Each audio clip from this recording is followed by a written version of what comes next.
Something has to break. What's going on, y'all? It's Thursday night. What's going on? It's Thursday.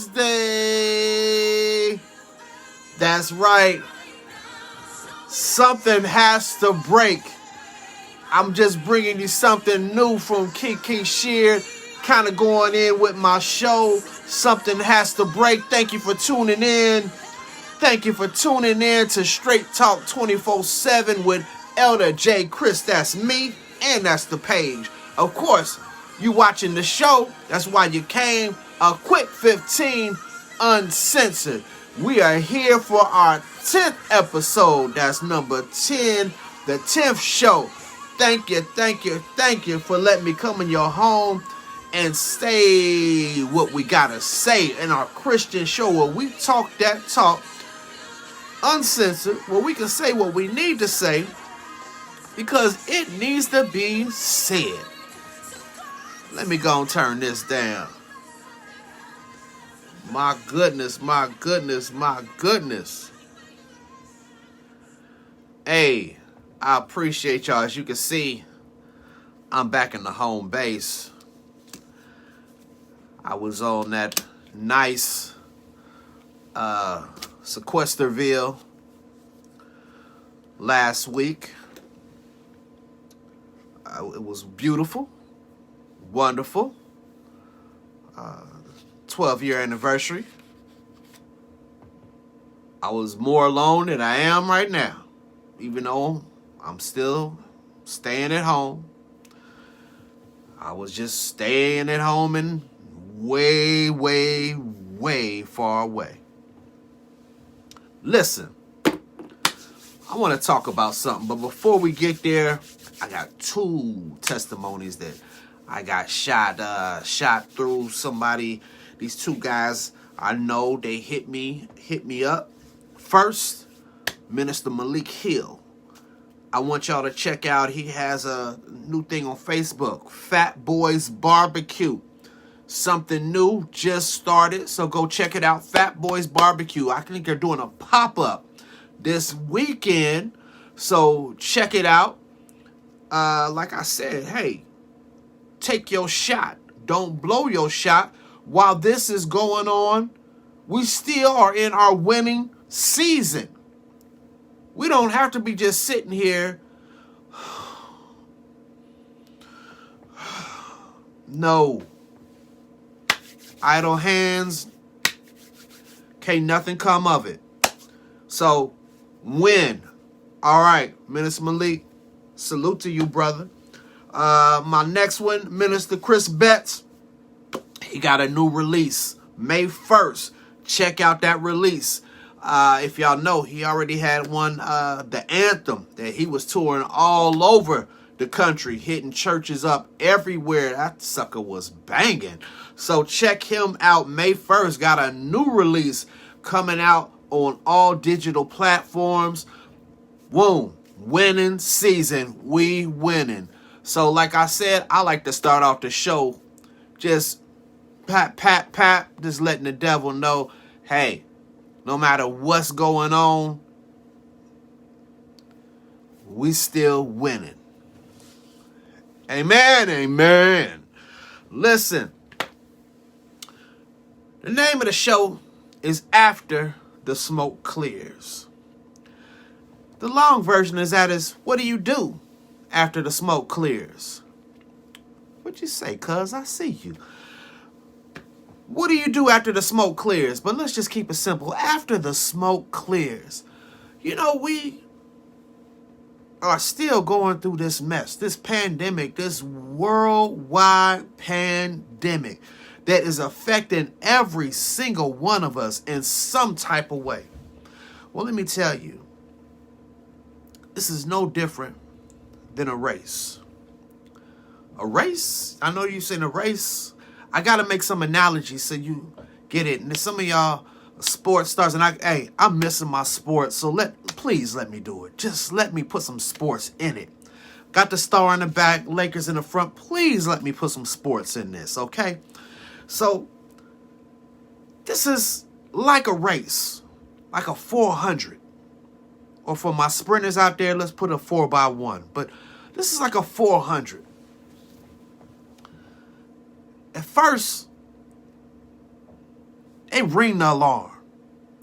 And they was just ringing the alarm worldwide. You know, just saying there was all this stuff going on over in China and Italy. And it was over there, and it was horrible. It was horrible. But it was their problem.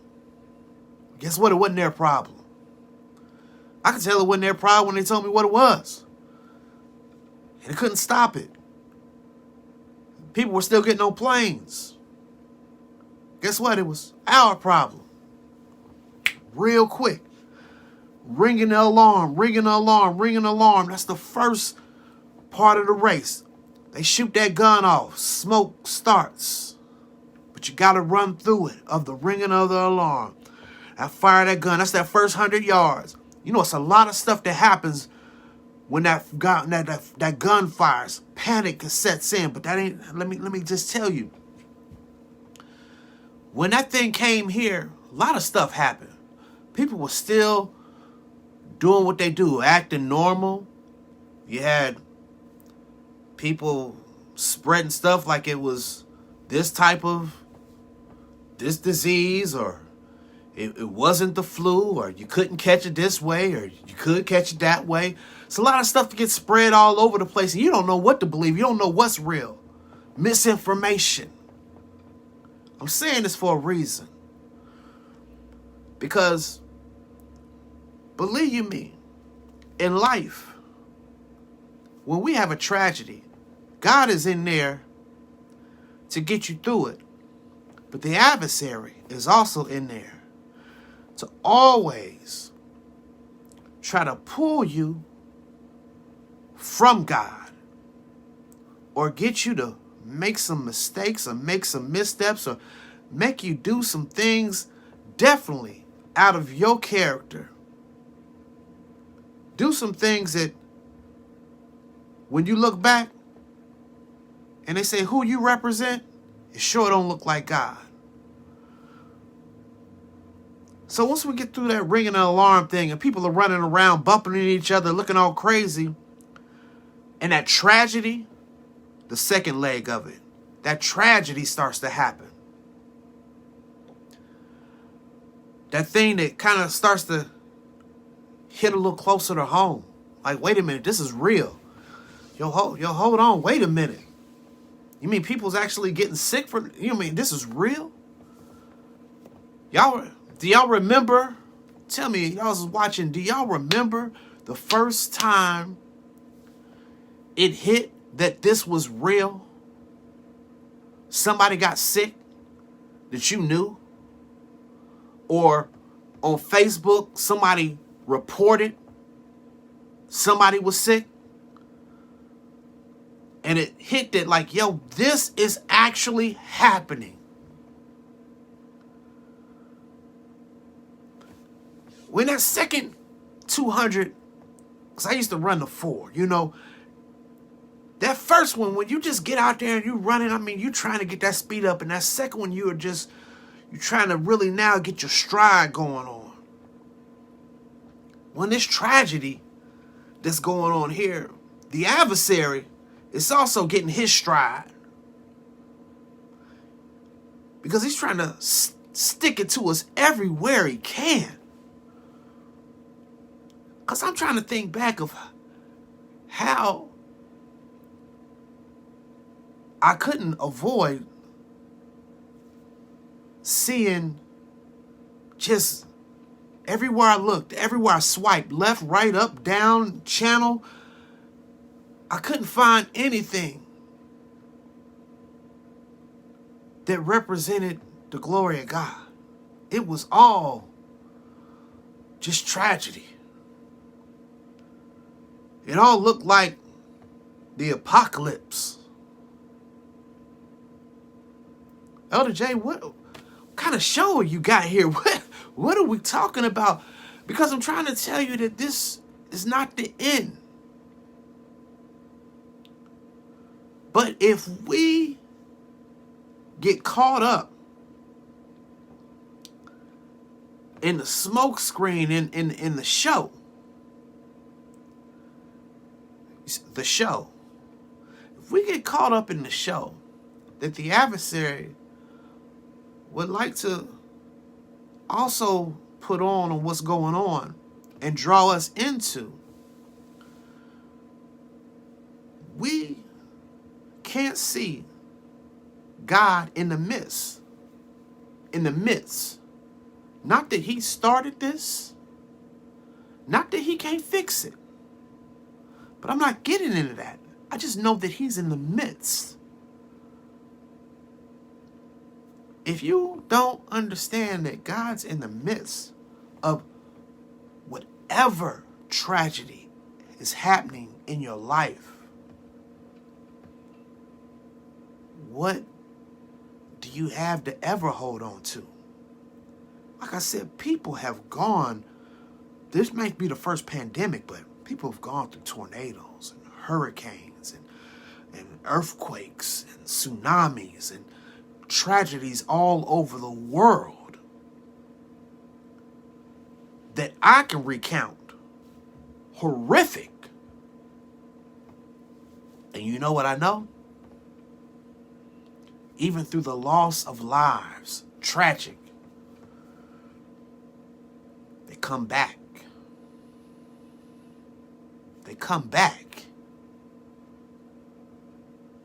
But it's something about this. When you have something that totally shuts down the whole way you live, and I mean, we're talking about your economic, it cuts off your job, it cuts off you being able to how you move. You at home, you can't move. You can't. Everybody's doing stuff from home with the beards. They can't even beautify themselves. They can't do anything to make themselves feel good. They're being controlled. They're being suppressed. It's so important now to know that God is the head of your life and the source of your life. If you can't see that the adversary is going to try to use this more than any other thing to try to pull you away from God, I don't know what to tell you. It is in times like this that you say, when you was in church and you was reading the Bible and you say, how does this apply to me? That's what this show is about more than anything else. Trying to make the word applicable. Trying to make stuff that we deal with in life, take that, take it back to the word. And you go, oh, now I get it. Well, we can talk about anything and be strengthened by it because we know the Bible has something for us. That third leg is panic. And the fourth leg is recovery. And I'm moving fast because I want to get to the word.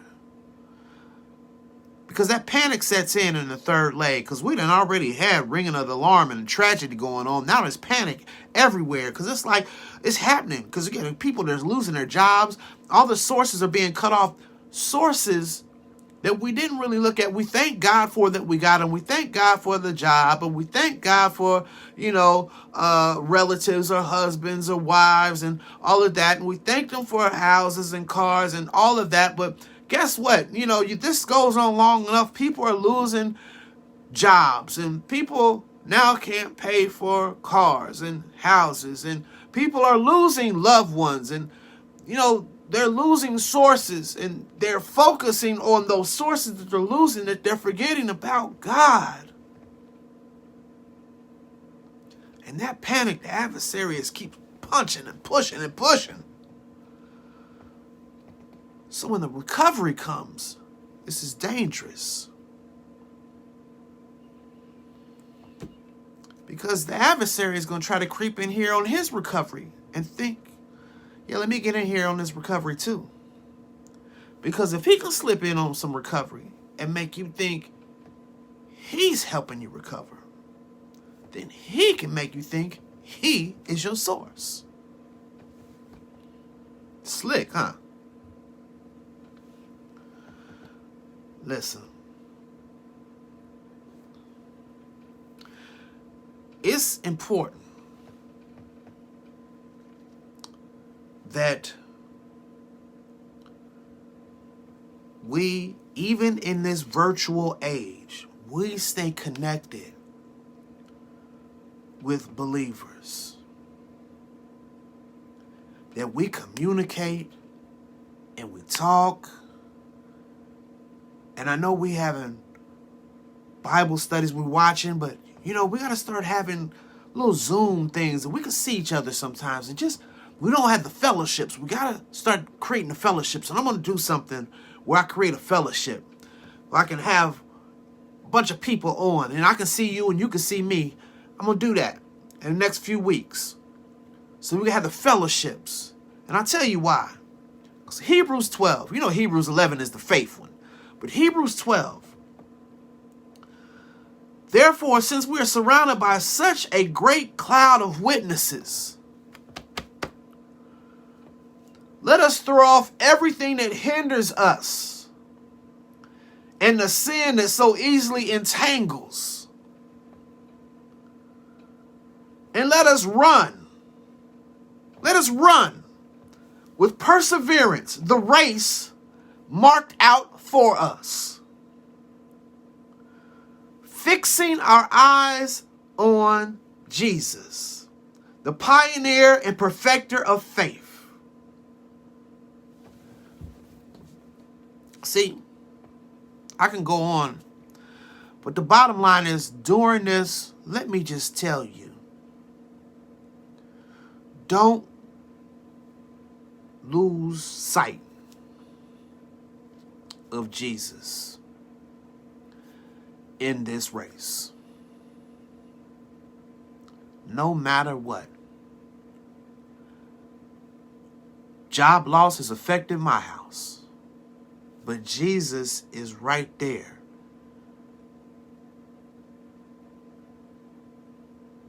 In our face. It's in our sights. He can't get out of our sights.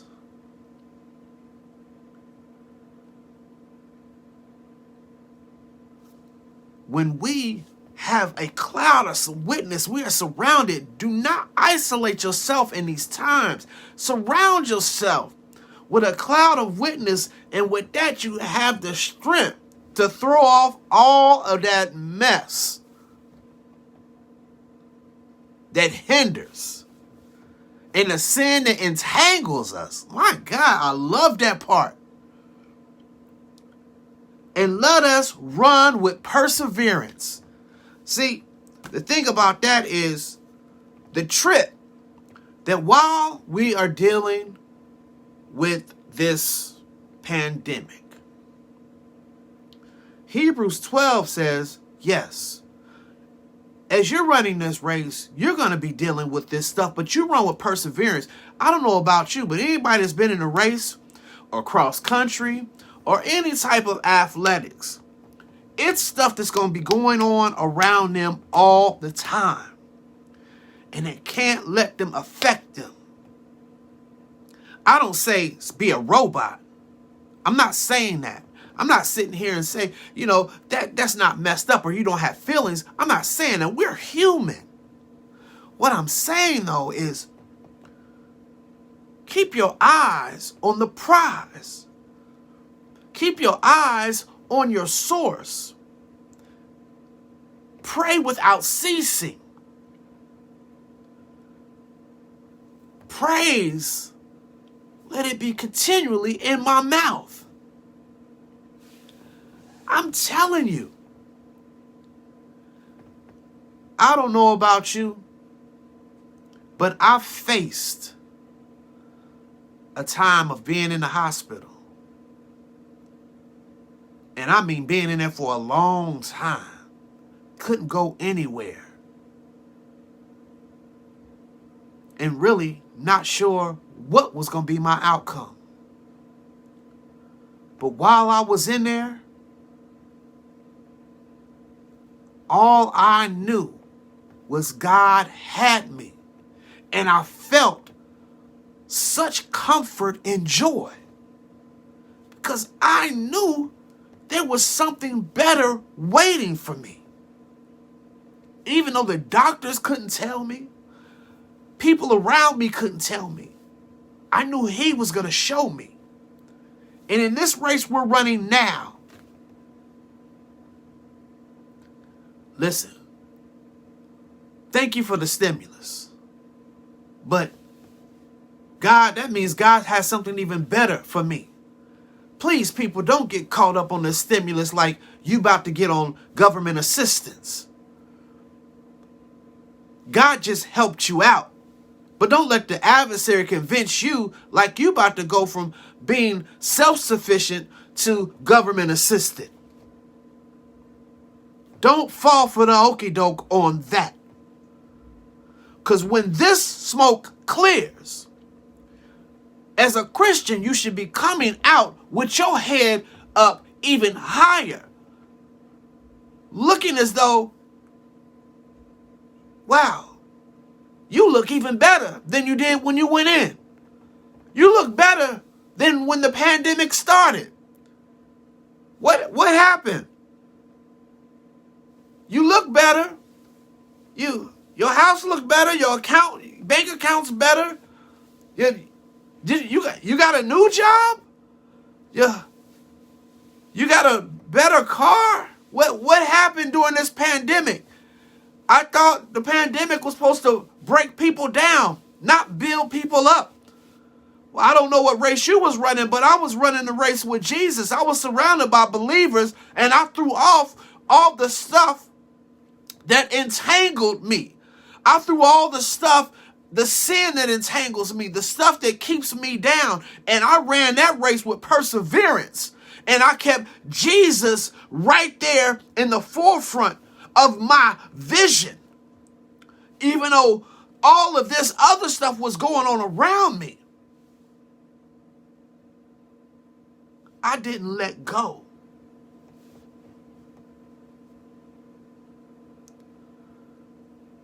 Of God.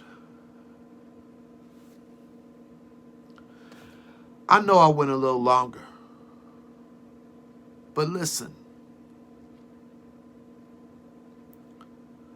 it's important you know when the smoke clears on this thing, you come out on the right side of it.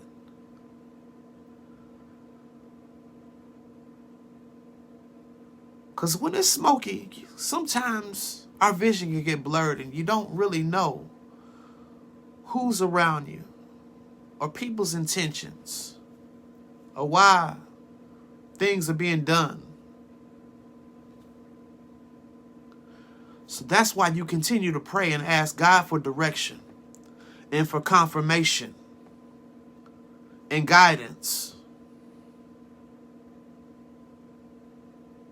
And if he closed the door on a job, that means an opening door is coming with a better job on the other side.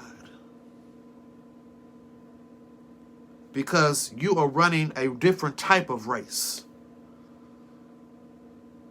And you're not worried about what's going on. And while everyone else is panicking, you're praising.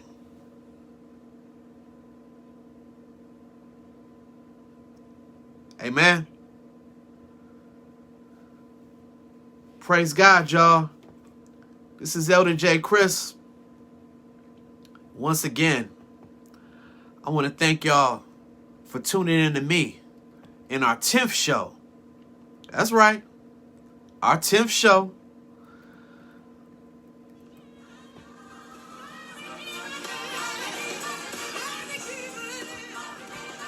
This is our 10th show. My Redeemer. Woo! That's why we running. Because we know our source.